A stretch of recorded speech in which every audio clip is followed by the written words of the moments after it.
সবে তো মানুষ টালাকে জুতো দেখাচ্ছে, কিছুদিন অপেক্ষা করুন, টালিকেও দেখাবে। টালা দিয়ে শুরু হয়েছে, টালিতে গিয়ে শেষ হবে।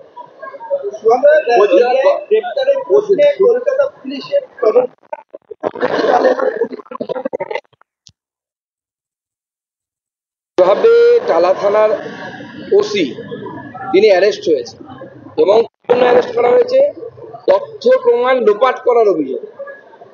যেমন তেমন বিষয় নেই, পুলিশের কাজ হচ্ছে তথ্য প্রমাণ জোগাড় করে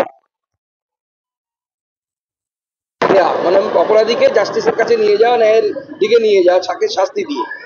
কিন্তু এখানে পুলিশ মানে যে রক্ষাকর্তা সেই হচ্ছে নষ্ট করছে, যে রক্ষক সেই ভক্ষক।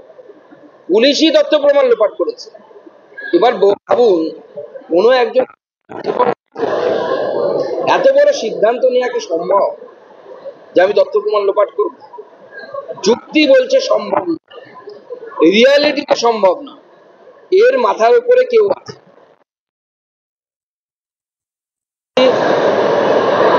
অপসারণ প্রয়োজন, আমাদের সিপির অপসারণ প্রয়োজন, এবং সিপি নির্লজ্জ বলে, আমাদের মাননীয় মুখ্যমন্ত্রী নির্লজ্জ বলে সিপিকে তার চেয়ার এখনো বসিয়ে রেখেছে।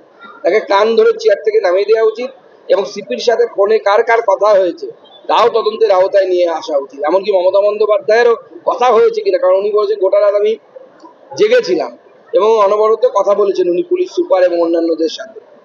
তাহলে তাদের সাথে কথা বলেছেন, কি কথা বলেছেন, এগুলো তদন্তের আওতায় আসা উচিত বলে আমার মনে হয়। জুনিয়র চিকিৎসকরা বলছেন যে ওনাকে সঞ্জয় ভট্টাচার্য ঘাড় ধাক্কা দেওয়ার কথা বলেছে, সোনিয়া ভট্টাচার্য ঘাড় ধাক্কা দেওয়ার কথা বলেছে।